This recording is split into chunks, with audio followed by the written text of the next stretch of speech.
Assalamualaikum warahmatullahi wabarakatuh. Bismillahirrahmanirrahim. Alhamdulillahirrabbilalamin. Wabihi nasta'inu ala umuri dunia waddin. Wassalatu wassalamu ala asyrafil anbiya'i wal mursalin. Sayyidina Muhammadin wa ala alihi wa sahbihi ajma'in. Rabbi shrah li sadri wa yassir li amri wa hlul 'uqdatam min lisani yafqahu qawli. Amma ba'du. Alhamdulillah hari ini kita bisa bertemu di perkuliahan pertama di hari Rabu tanggal 7 bulan Februari 2024. Ini adalah pertemuan pertama dan seperti halnya tadi sudah disampaikan, ini pertemuan yang seharusnya dilaksanakan pada pukul 13 tadi siang, tapi karena memang tadi belum sampai ke rumah, masih perjalanan dari bandara karena ada kegiatan di Semarang, jadi baru bisa dilaksanakan pada malam ini. Mudah-mudahan untuk minggu-minggu yang akan datang kita laksanakan sesuai dengan jadwal. Ya, oke. Mata kuliah kita adalah tentang metodologi penelitian muamalah. Mata kuliah ini sebenarnya adalah kelanjutan dari mata kuliah metodologi penelitian yang sudah pernah kita pelajari di semester 5 kemarin.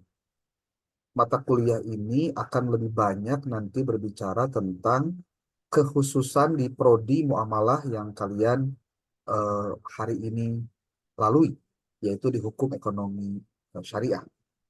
Sebelum kita berlanjut pada persoalan yang lain, kita akan masuk pada materi terkait dengan eh, apa itu metodologi penelitian muamalah. Ini ada beberapa catatan yang kalian bisa lihat, nanti akan dikirimkan pointer-pointernya, yaitu pertama bahwa mata kuliah ini adalah mata kuliah yang memiliki bobot SKS 3 SKS. Ya. Kemudian tujuan dari mata kuliah ini adalah agar mahasiswa memahami dan memiliki kemampuan untuk melakukan penelitian di bidang muamalah. Nah, topik intinya ini ada luar biasa banyak ya. Ini sebenarnya tidak akan bisa dilaksanakan keseluruhan dalam waktu yang kita hanya 16 kali pertemuan dikurangi UTS dan UAS. Ini ada 21, tapi nanti akan kita gabungkan beberapa materi menjadi materi-materi tertentu. Karena ini adalah mata kuliah yang sifatnya kekhususan di prodi muamalah, maka nanti akan kirim beberapa file yang isinya adalah buku-buku yang bisa dijadikan sebagai eh, apa ya, pegangan kalian dalam mempelajari tentang eh, metodologi penelitian di bidang muamalah. Seperti kalian bisa lihat di sini ada beberapa. Ini nanti akan kirimkan pada kalian ini. Ada beberapa buku dari mulai buku fikih muamalahnya. Ini buku-buku babon, bukan babon lah. Buku-buku yang bisa kalian pelajari, jadikan sebagai sumber nanti untuk pengutipan manakala kalian menyusun proposal skripsi. Ya. Di sini juga ada buku yang berjudul Karakteristik Ilmu Hukum dan Metode Penelitian Hukum. Lalu ada, oh ini salah, ini bukan di sini nih.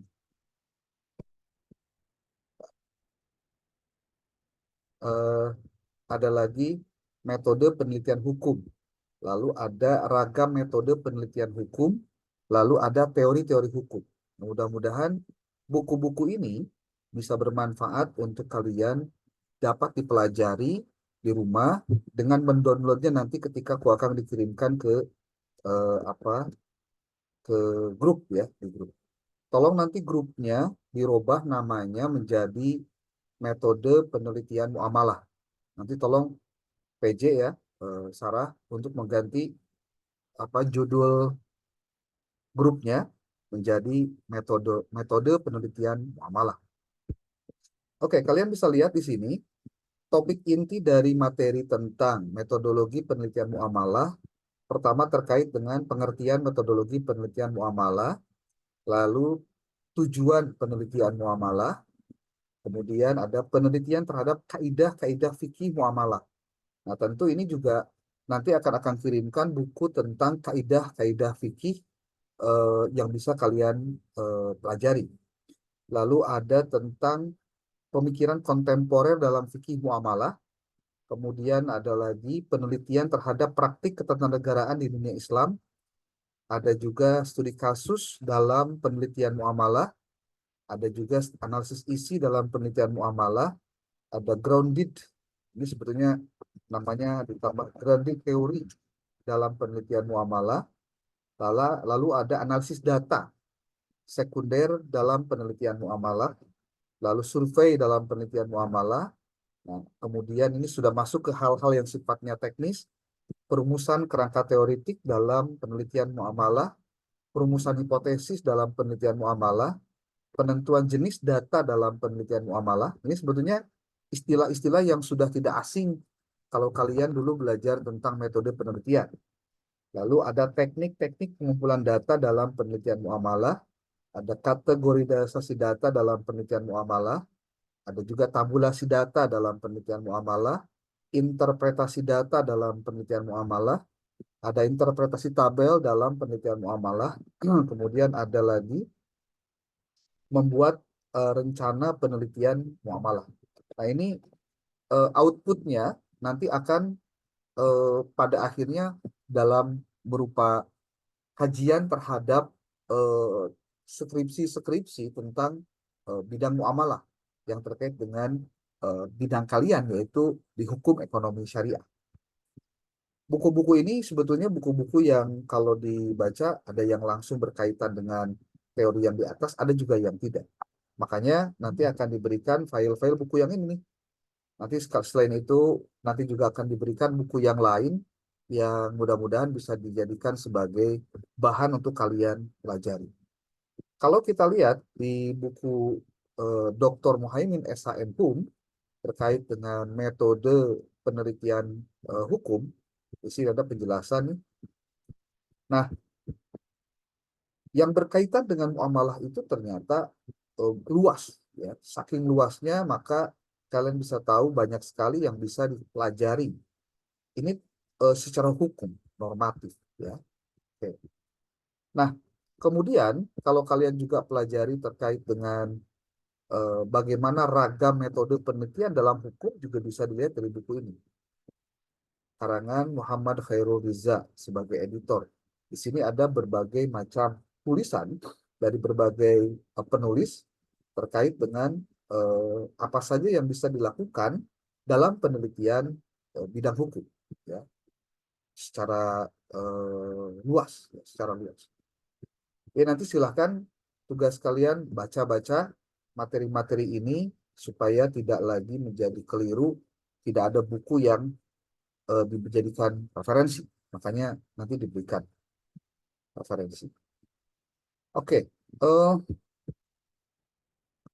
yang terkait dengan penelitian ini perlu dipelajari oleh kalian dari awal karena ini adalah lanjutan sebetulnya untuk penguatan di basic keilmuan muamalah, tetapi tetap dalam konteks ini perlu untuk mengkaji kembali tentang apa itu metode penelitian.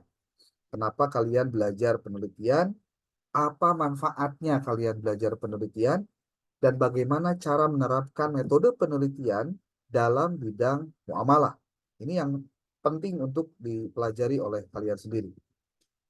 Kalau dilihat dari buku apa yang ada di dalam buku pedoman penyusunan skripsi yang dikeluarkan oleh kampus, kalian bisa lihat di sini terkait dengan apa saja yang bisa dijadikan sebagai telaah dalam penyusunan skripsi atau penelitian di bidang kalian.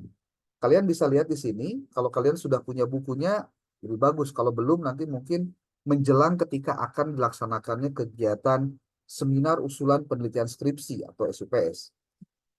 Bahwa di STI Al-Masturiah Sukabumi, bidang keilmuan itu dibagi 3 sesuai dengan prodi-prodi yang ada. Ada bidang ilmu dakwah, ada bidang ilmu syariah, dan ada bidang ilmu tarbiyah. Nah, yang kalian masuk itu adalah dalam bidang muamalah nih, yang ini. Nah, kalian perlu ketahui bahwa dalam konteks penelitian di skripsi di STL Masturiah, itu ada 3 kelompok bidang atau pendekatan yang bisa digunakan oleh kalian. Pertama terkait dengan kewahyuan, kemudian yang kedua falsafi atau filsafat ya. Kemudian yang ketiganya terkait dengan penelitian di empirik gitu. Nah, pertanyaan-pertanyaan itu akan terjawab dengan penjelasan-penjelasan berikut. Apa itu yang dimaksud dengan pendekatan kewahyuan?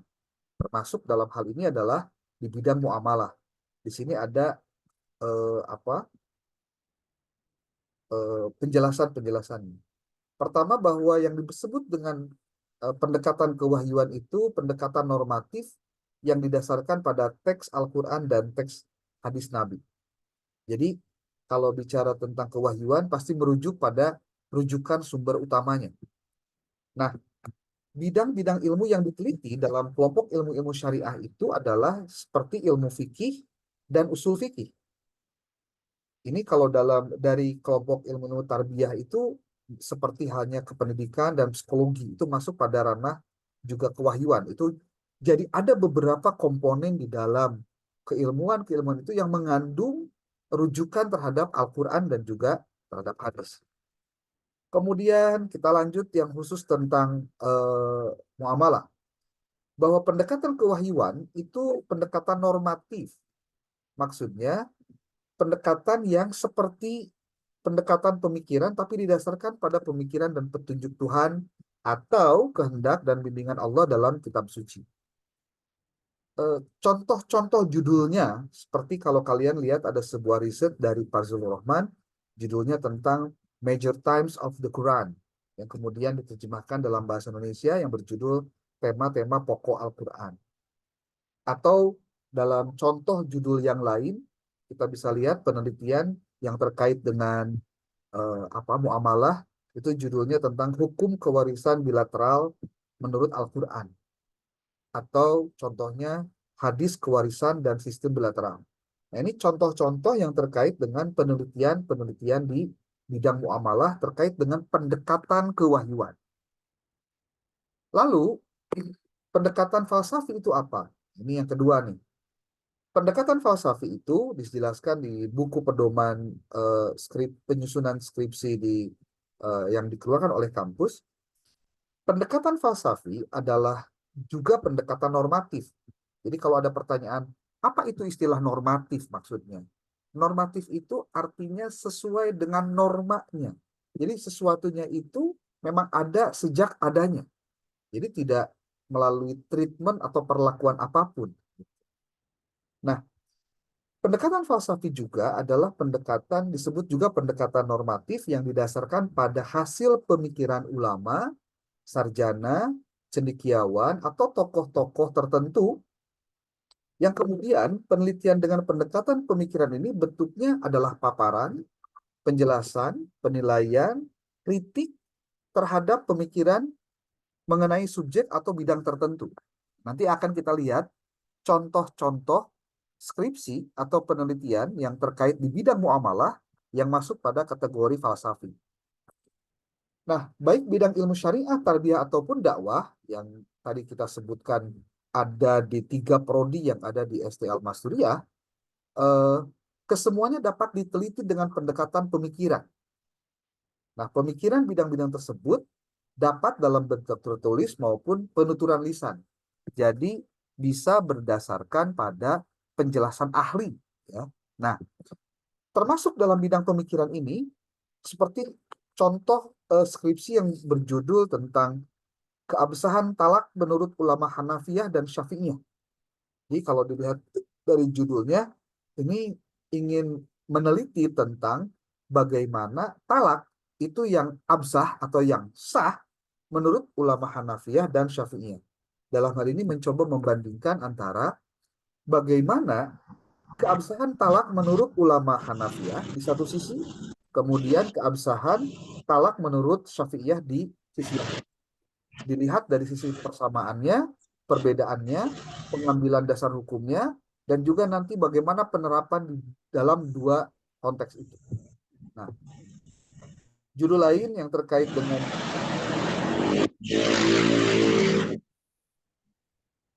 Nabila, tolong dimatikan Nabila suaranya itu.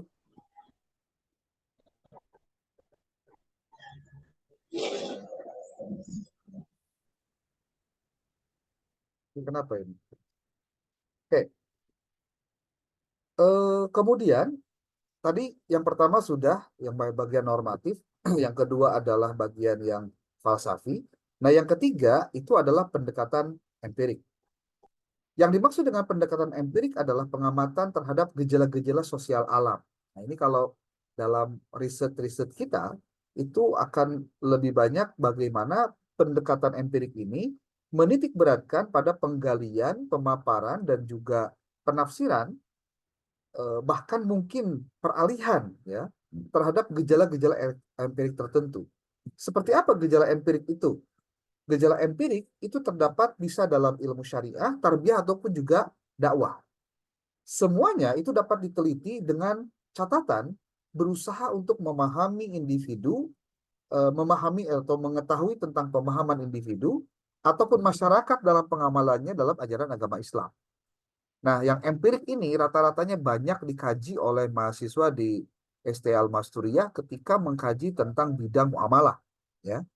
Nah, contoh-contohnya seperti kalau dalam apa di bidang muamalah itu seperti ini nih contohnya nih. Tinjauan fikih muamalah terhadap sistem perkreditan rumah Baiti Jannati, gimana contohnya? Atau bagaimana praktik mudorobah di BMT X contohnya. Nah, itu empirik itu artinya kamu melakukan riset ke lapangan gitu. Itu yang empirik. Nah, sebetulnya ini sudah kita sampaikan di semester lalu tentang bagaimana cara penyusunan proposal. Walaupun harus diakui bahwa ternyata penulisan dari proposal yang kalian lakukan, ya kalau dalam bahasa sederhananya sih, masih belum serius seserius kalian nanti akan menyusun pada saat kamu nanti membuat sebuah proposal penelitian. Jadi, akan dibacaan itu apa tugas UAS kemarin itu, ya masih banyak copy paste, masih banyak yang belum mengikuti struktur atau aturan yang terdapat di dalam buku pedoman gitu. Kemudian juga banyak yang cenderung kalian itu belum melakukan yang namanya studi pendahuluan, sehingga ketika dicek ternyata datanya masih data mentah, mentahnya mentah banget gitu. Karena memang mungkin belum diseriusi untuk kalian buat menjadi sebuah proposal untuk penelitian. Jadi mata kuliah kita sekarang ini di semester kita di semester 6 sudah masuk dan menukik pada hal-hal yang kalian harus kuasai di bidang muamalah atau di bidang hukum ekonomi syariah yang kalian pelajari sekarang. Coba kita lihat beberapa apa ya sebutnya beberapa contoh dari apa repositori-repositori yang ada terkait dengan judul-judul di muamalah itu. Contohnya repositori Win Wali Songo. Contohnya ya. Kita lihat nih. Ini Sarah tolong garisnya dihapus dulu nih. Tadi kamu nyorot-nyorot ini tolong dihapus dulu nih. Kalau ini kalian lihat ya, masuk ke eprints.walisongo.ac.id. Kalian masuk ke browsing, masuk ke division di sini. Lalu kalian lihat di sini ada yang sesuai atau tidak dengan jurusan kalian. Kalian masuknya ke Fakultas Syariah ya. Kalau di sini kan ada ekonomi dan bisnis Islam, ada ekonomi syariah, manajemen perbankan, perbankan syariah. Ini bukan jurusan kalian. Adanya di sini nih. Nah, syariah dan hukum, ada ilmu falak, ekonomi syariah, perbankan syariah, ilmu hukum, kemudian ada hukum keluarga Islam, akhlak sosial, ada hukum pidana Islam, dan ada hukum ekonomi syariah. Nah, muamalah. Kalian lihat di sini ada 1061 judul skripsi yang sudah ditelurkan oleh UIN Wali Songo terkait hukum ekonomi syariah. Coba kita klik ya. Nih, kita lihat di sini. Kita bisa belajar dari berbagai tahun dengan jumlah-jumlah ini. 2023 ada 43 buah, 2022 ada 164 buah, 2021 ada 82 buah, dan seterusnya. Kita lihat 3 tahun terakhir. Nih, contoh yang tahun 2023. Kita klik ini. Oke, lihat-lihat. Ada berapa? Tadi itu 43 buah skripsi yang sudah dihasilkan oleh mahasiswa di UIN Wali Songo di jurusan hukum ekonomi syariah atau muamalah ini. Kita lihat satu persatu. Nah, ini. Coba kalian lihat nih, kelihatan ya. Contoh nih yang A dulu nih. Tinjauan kompilasi hukum ekonomi syariah terhadap utang bahan bangunan material. Studi kasus Desa Gebangarum, Kecamatan Bonang, Kabupaten Demak. Coba, ini kira-kira masuknya ke yang mana? Yang apa? eh, Kewahyuankah? Yang filosofiskah atau falsafikah? Atau empirik? Untuk yang ini. Ada yang mau jawab?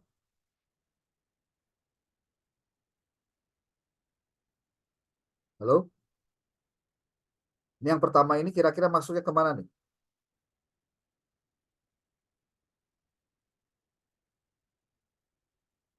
Ini nggak ada yang ngomong ini.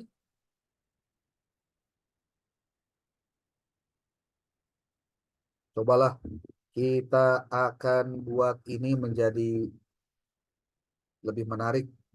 Nih, ya. Nih, contoh ya. Set.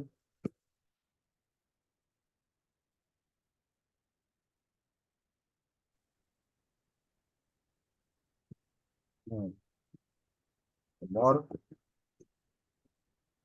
judul. Nah, di sini ada kewahyuan atau falsafi atau empirik. Supaya kalian bisa membedakan satu-satunya.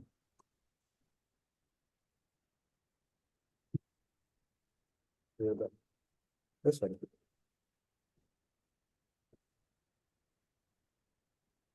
Kita lihat ini masuk ke sini. Nah, kemudian ini berdua, yang ini nomor 3,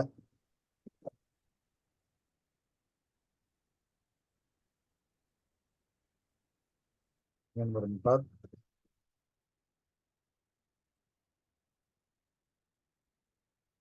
yang nomor 5,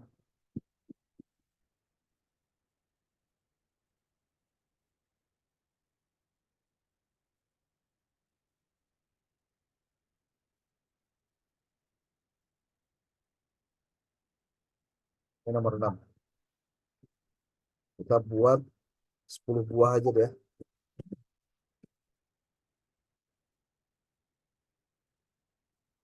Kalian perhatikan baik-baik, ini jadi kuis nih, ya. Kita buat kuis sekarang.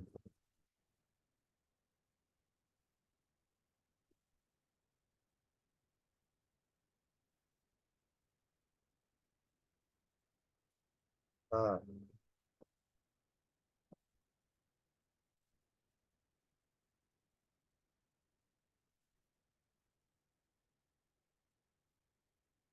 apa judulnya seperti ini.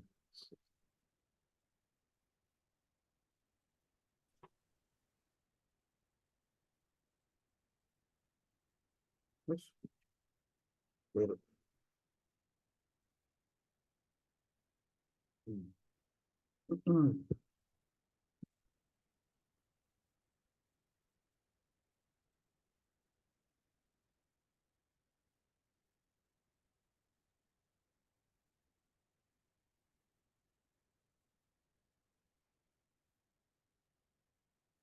Kalian siapkan ininya apa sebutnya? Siapkan alat tulisnya. Kalian nanti jawab bagian A, B atau C ya. Hati-hati nih. Nanti jawabannya langsung saat ini juga dikirim karena Japri ke Akang sebagai bentuk bahwa kalian memang hadir pada perkuliahan hari ini.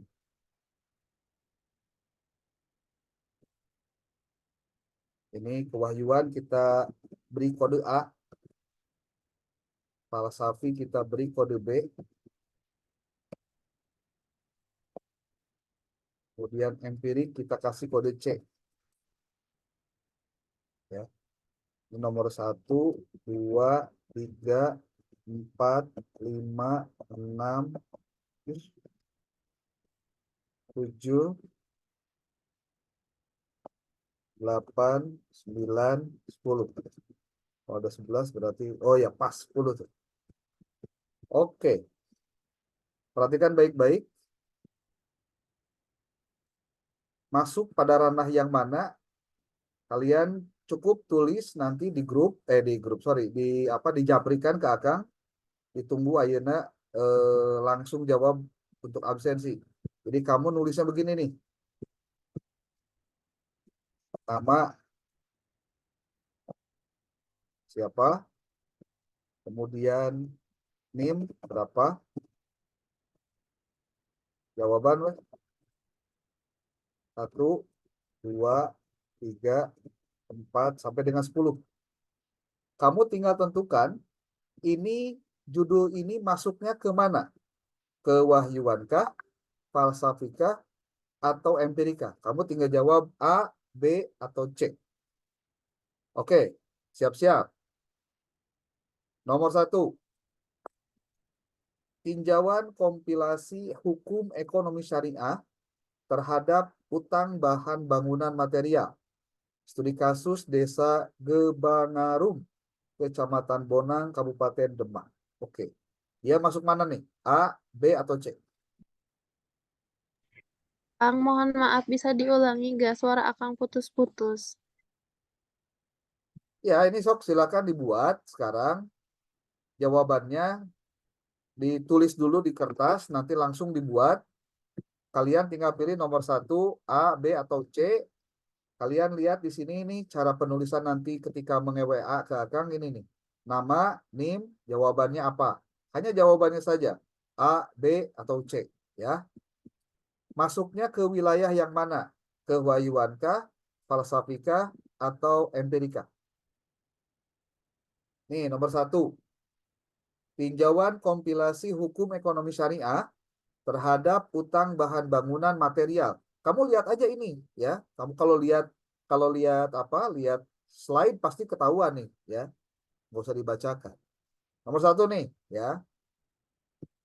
Sudah? Nomor 2. Jual beli online, time password di Telegram menurut pandangan hukum ekonomi syariah. Oke, masuknya ke mana tuh? Ke Wahyuankah A, B, falsafi, atau C, empirik? Tulis hanya A, B, dan C saja. Oke, sudah. Nomor 3.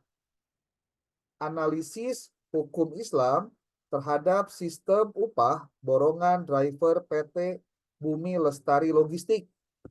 Oke. Dia masuknya ke mana tuh? A, B, atau C?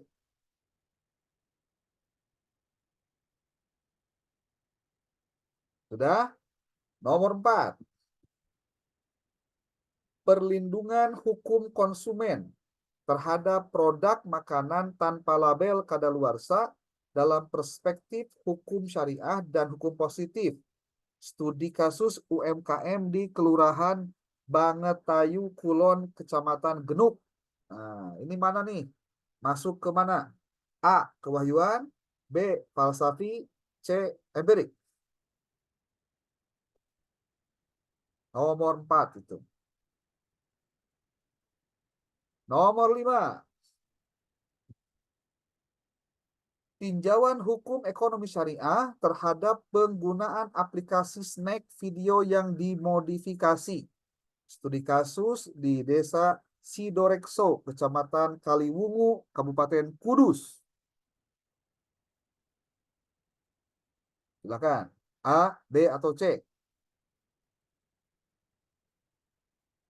Nomor 5 ya. Nomor 6. Tinjauan hukum ekonomi syariah terhadap praktik pemberian kuasa pembeli barang secara online oleh peserta arisan kepada penyelenggara arisan. Studi kasus di desa Studi kasus pada Eza Shop Amanah di Bandung tahun 2022. Nomor 6 tuh. Nomor 7. Tinjauan hukum Islam terhadap jual beli kotak kado berhadiah di Desa Karanggondang, Kecamatan Kandang Serang, Kabupaten Pekalongan. Termasuk A, B, atau C?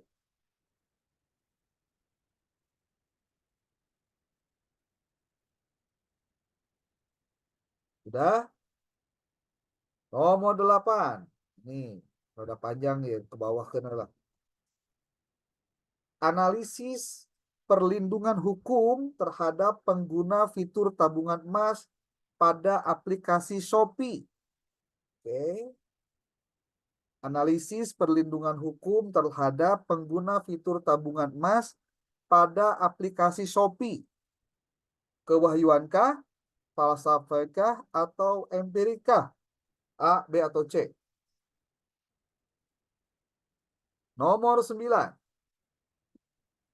Tinjauan hukum Islam dan hukum positif dalam transaksi NFT menggunakan kripto. Tinjauan hukum Islam dan hukum positif dalam transaksi NFT menggunakan kripto. Ini masuknya yang mana nih?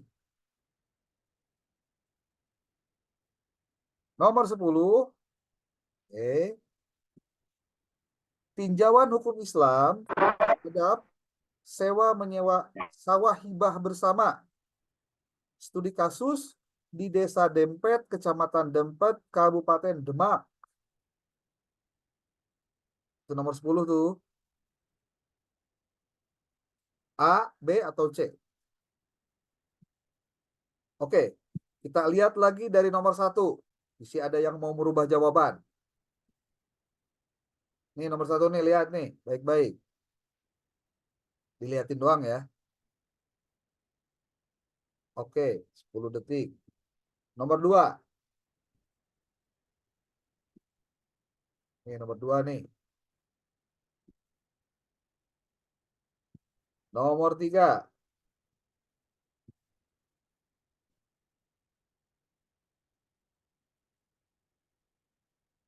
Nomor 4. Ini nomor 4 nih.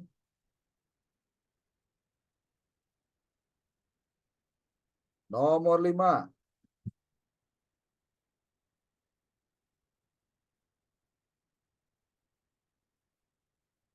Nomor 6. Ini nomor 6.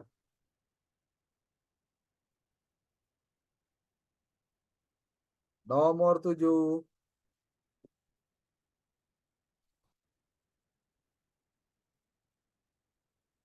Nomor 8.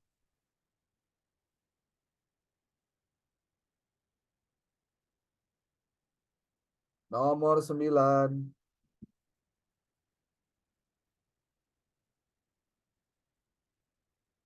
Nomor 10.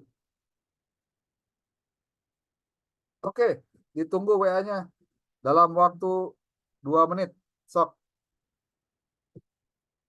Siapa yang ngirim berarti dia hadir kuliah. Kasih nama seperti ini. Nama, NIM, jawabannya apa? 1, 2, 3, 4, 5, 6, 7, 8, 9, 10. Oke. Kasih waktu 2 menit dari sekarang. Silakan.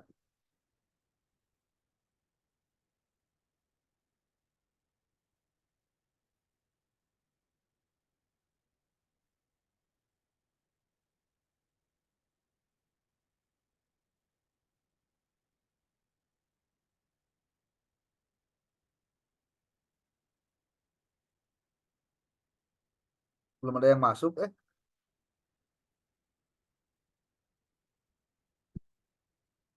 Ini ada 14 orang. Kalau mengirimkan 14 orang-orangnya berarti dia hadir. Yuk, sok. Kan tinggal mindahkan hunkul jawaban yang barusan, terus kirim gitu. Ya, sok ditunggu sampai pukul 20.54. Jangan di video ditulis ya, jangan dipoto tapi ditulis, ditulis, ditulis. Kirim ke WA-nya, jangan dipoto. Oh, ngirim jawabannya di WA begini. Ya udahlah, nggak apa-apa lah. Kalau udahlah, nggak apa-apa. Tadinya supaya nggak ini. Oke, dipoto boleh deh. Kamu nulis dipoto, cepret kirim. Oke, lebih cepat. Oke, boleh, boleh, boleh. Yuk, segera.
Baru ada 4, baru ada 5 orang yang mengirim.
Satu, dua, tiga, empat, lima, enam, tujuh, delapan, sembilan, 10.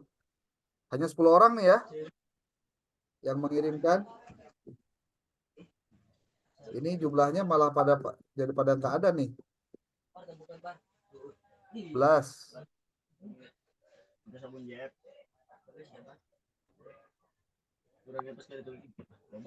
Oke, hanya ada 11 orang yang mengirimkan. Ini pesertanya ada 13.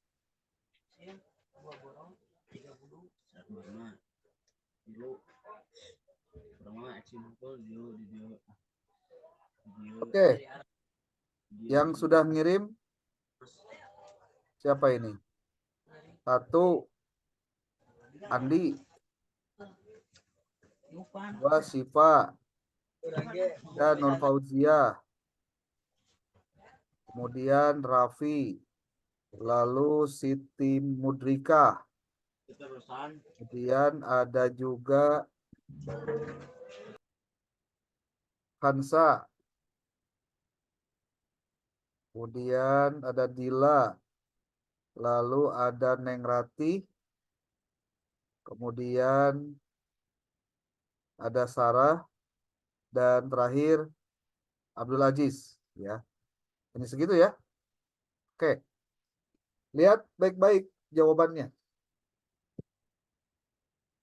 Nih, nomor 1 C. Oke. Nomor 2 B. Nomor 3 C. Nomor 4 C. Nomor 5 C. Nomor 6 C. Nomor 7 C. Nomor 8 B. Nomor 9 B. Nomor 10-nya C. Jadi lamun anu ngajawab A, eta geus pasti salah karena memang teu aya jawaban A. Ya. Belum dilihatin ya. Sorry.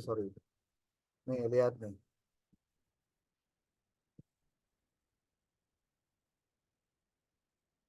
Nih, lihat nih.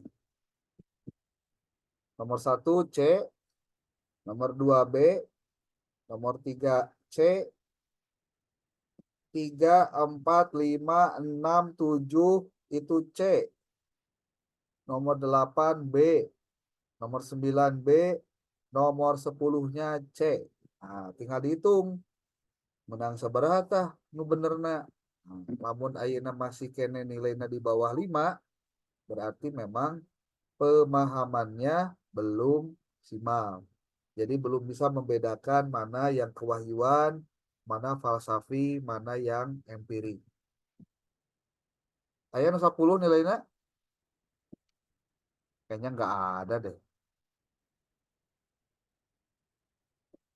Sahrul, ya jawabannya aya ana hiji 2 3. Tah pasti salah ana 3 mah. Dan gua jawaban A, ya. Nanti kita lihat mana jawabannya dapat nilai berapa-berapanya. Oke, ini adalah kuis yang sangat sederhana hanya untuk membedakan mana yang kewahyuan, mana yang falsafi, mana yang empirik. Prinsipnya satu sebetulnya. Kalau ada lokasi penelitiannya, itu cirinya empirik, itu aja.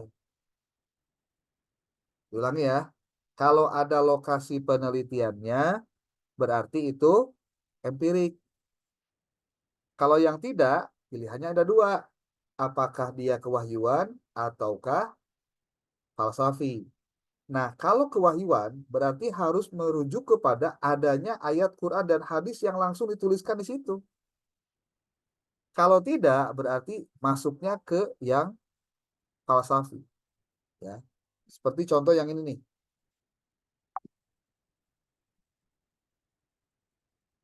Seperti contoh ini. Nomor 1. Tinjauan kompilasi hukum ekonomi syariah terhadap utang bahan bangunan material. Studi kasus desa Gebangarum. Nah, ini udah desanya berarti sudah empirik ini. Gitu. Kalau ini beda nih. Jual beli online time password di Telegram menurut pandangan hukum ekonomi syariah. Walaupun di sini tidak disebutkan hukumnya seperti apa, tapi ini pasti merujuk kepada penjelasan para ulama. Gitu. Dan di sini tidak disebutkan satupun di dalam yang 10 soal ini yang langsung merujuk kepada Al-Quran dan hadis. Tapi lihat oleh kalian bagian ini. Ini nomor 3, 4, 5, 6, dan 7. Ini karena ada lokasi penelitiannya, ini empirik. Gitu.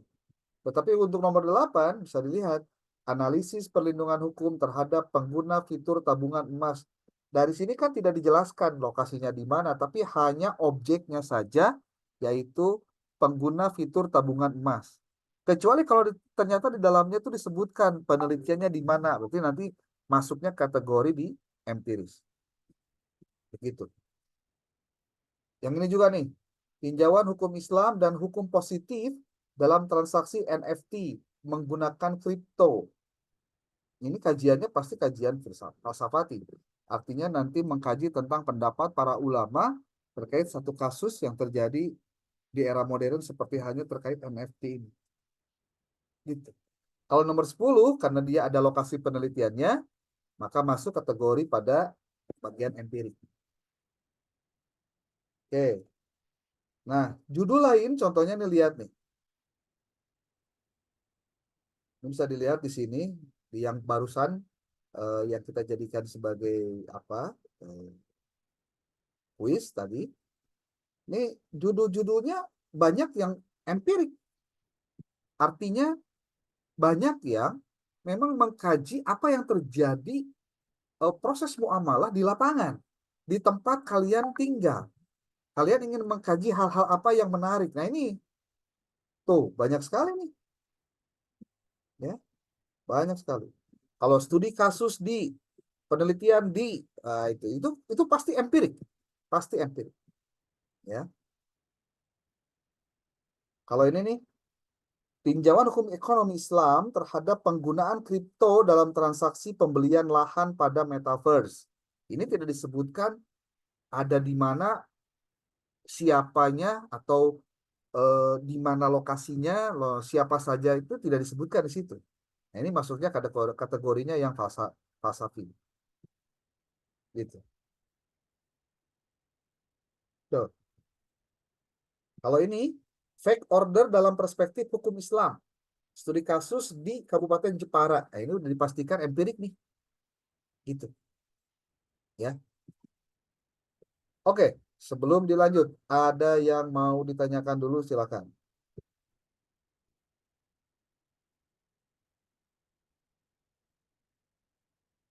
Ada?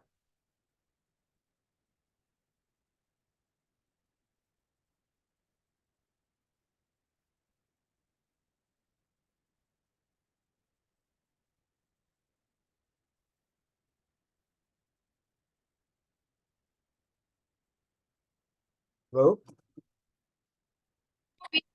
Kang. gimana?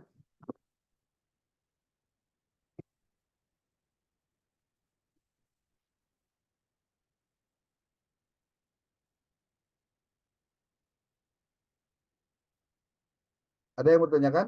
Boleh?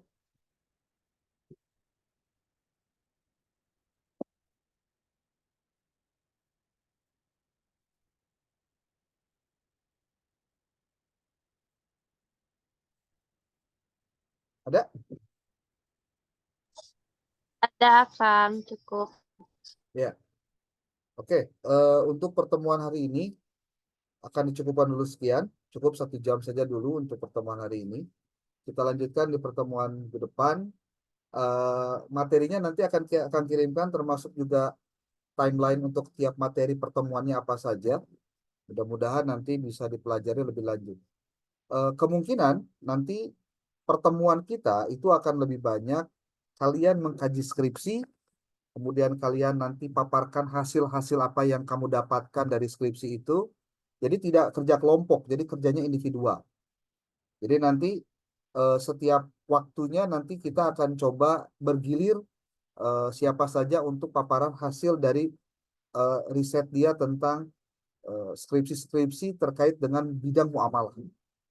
Ya, jadi dari mulai sekarang, tolong searching yang barusan website-website tadi, repository UIN Wali Songo dicek, nanti silakan masuk ke bagian division, di situ masuk ke prodi hukum ekonomi syariah atau muamalah, lihat skripsi-skripsinya, coba kalian cari mana yang kira-kira menurut kalian akan kalian tindak lanjuti juga. Contoh, aduh saya pengen nih penelitian yang terkait dengan jual beli online, karena di saya ada nih praktek-praktek begini, kira-kira orang lain tuh pada ngerti nggak ya?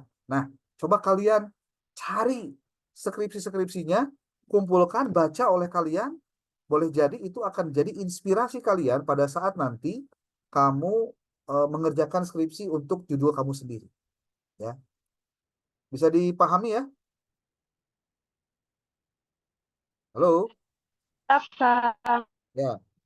Kemudian yang kedua, jangan lupa nih, eh, karena kita tidak akan mungkin bisa mengerjakannya secara sendiri-sendiri, itu silakan kalian berkomunikasi di grup jika ada hal-hal yang ingin ditanyakan.